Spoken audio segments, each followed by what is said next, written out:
오늘의 배움, 내일의 경쟁력 A라이브. 알고 보면 자외선이 1급 발암물질이다? 우리가 몰랐던 자외선의 비밀 SPF 30, SPF 50, PA+++. 자외선 차단제에 표기된 복잡한 수치가 의미하는 것은 무엇일까요? 안녕하세요, 김지영입니다. 여름철 극심한 자외선의 위협, 우리를 끈질기게 쫓아다니고 있는 자외선에 대한 상식 얼마나 알고 계신가요? 알면 알수록 무서운 자외선, 우리가 몰랐던 자외선의 비밀, 지금부터 파헤쳐 볼게요. 태양빛은 눈에 보이는 가시광선, 따뜻하게 느껴지는 적외선, 피부에 영향을 미치는 자외선이 있는데요. 특히 문제가 되는 자외선은 파장의 길이에 따라 UVA, UVB, UVC 세 가지로 분류됩니다. UVA는 320나노미터에서 400나노미터의 장파장이며 UVB는 290에서 320나노미터의 중간파장, UVC는 200에서 290나노미터의 단파장입니다. UVC는 대부분 오존층에서 흡수되기 때문에 우리가 일반적으로 얘기하는 자외선은 보통 UVA와 UVB인데요. UVA는 지구상에 도달하는 자외선의 90%를 차지하고 UVB는 10%를 차지한다고 합니다. 이 자외선은 피부에 도달해 흡수되어 색소 침착은 물론 피부 노화와 심지어 피부암까지 유발할 수 있습니다. 일단 자외선은 피부 유수분 보호막의 기능을 손상시켜서 피부 건조와 잔주름 및 색소 침착의 원인이 되는데요. 자외선에 의해 색소 침착이 올 수 있고 기미, 주근깨, 흑자 등이 한번 생기면 자연스럽게 저절로 사라지지는 않기 때문에 예방이 최선이라고 할 수 있겠죠.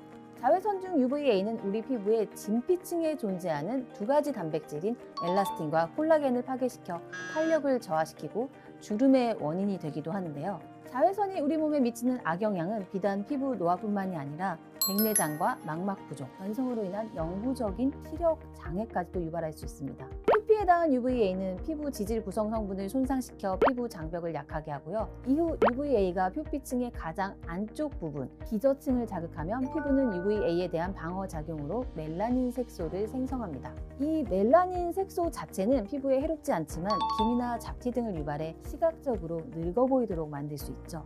뿐만 아니라 UVA는 진피 깊은 곳까지 침투 가능합니다. UVA가 진피에 닿으면 진피 내 콜라겐 합성이 저하되고 히알루론산의 양이 감소하는데요. 이로 인해 피부가 수분과 탄력을 잃고 노화가 쉽게 일어나는 것입니다. UVB는 피부에 붉은 홍반을 일으키고 심한 경우 화상에 이르게 합니다. 여름철 뜨거운 태양 아래 오래 있다 보면 처음에는 피부가 붉어졌다가 나중에는 어둡게 변해 피부 표면이 일어나는데요. 이는 흔하게 접할 수 있는 일광 화상, 즉 선번의 예입니다. 반면 UVB는 피부에 이로운 면도 있습니다. 체내의 비타민 D를 합성하는 데 도움을 주는 것인데요. 그렇다고 햇빛을 많이 쬐기 위해 노력할 필요는 없습니다. 환경별로 차이는 있지만 일반적으로 하루에 10분에서 20분 정도 피부의 일부만 햇볕에 노출되어도 필요한 양의 비타민 D를 충분히 얻을 수 있기 때문이죠. 자외선의 위험성 중 가장 무섭고 심각한 것은 앞서 말씀드렸듯이 자외선이 암을 유발하는 발암물질이라는 것입니다. 국제암연구센터 IARC와 세계보건기구 WHO에서는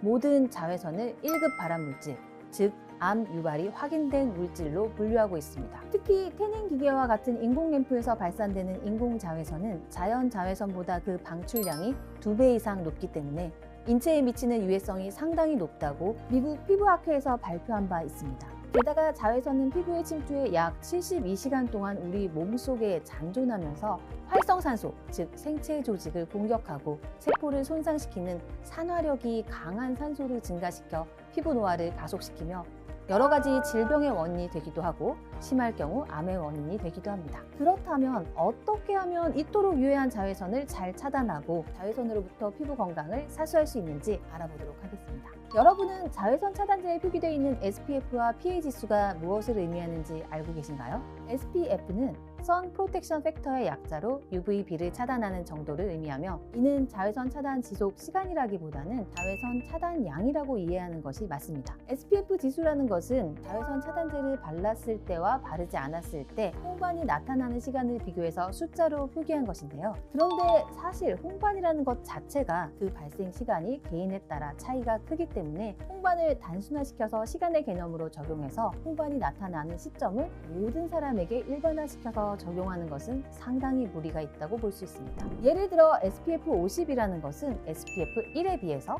홍반 발생 시간 연장률이 50배 이상 늘어난 거고요. 다시 말해 자외선 흡수율을 50분의 1로 줄인 것입니다. 그러면 이걸 다시 환산하면 2% 정도 되기 때문에 최종적으로 SPF 50은 자외선 차단율이 98%가 되는 것이라고 할 수 있습니다. 그렇다면 PA 지수가 의미하는 것은 무엇일까요? PA는 Protection Factor of UVA라는 뜻으로 UVA에 대한 차단 지수인데요. PA는 PA+, PA+, 플러스와 같이 표시되는데 플러스의 숫자가 많을수록 자외선 차단 효과가 높다고 볼 수 있습니다. 그렇다면 자외선 차단제는 언제 바르는 게 효과적일까요? 외출 직전에 바르면 될까요? 아닙니다. 자외선 차단제는 외출하기 30분 전에 발라야 하는데요. 자외선 차단 성분이 피부에 흡수되는 시간이 필요하기 때문입니다. 효과적인 자외선 차단을 위해서는 바르는 방법도 중요한데요. 우선 자외선 차단제를 얼굴에 고르게 펴바릅니다. 자외선은 눈가에 주름과 기미를 만들고 눈꺼풀과 눈 아래 피부를 처지게 하므로 눈가에도 자외선 차단제 바르기를 절대 잊지 말도록 하세요.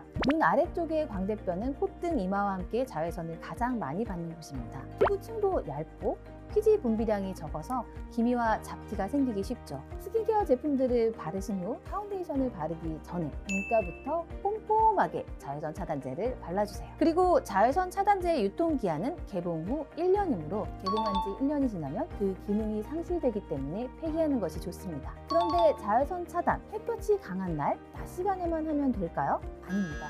자외선 차단제는 날씨와 계절에 상관없이 꾸준히 발라야 합니다. 흐린 날에도 자외선은 구름을 뚫고 지상에 닿고 겨울에도 자외선은 늘 존재하기 때문입니다.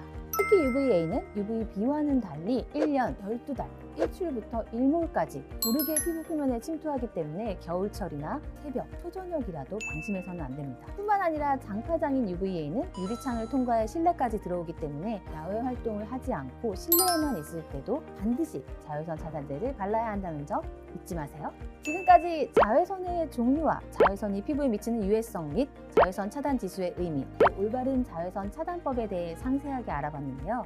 오늘부터 매일 실내든 실외든 낮이든 저녁이든 항상 자외선 차단제를 구석구석 꼼꼼히 바르셔서 자외선으로부터 피부 건강도 지키고 신체 건강도 함께 지키시기 바랄게요. 감사합니다.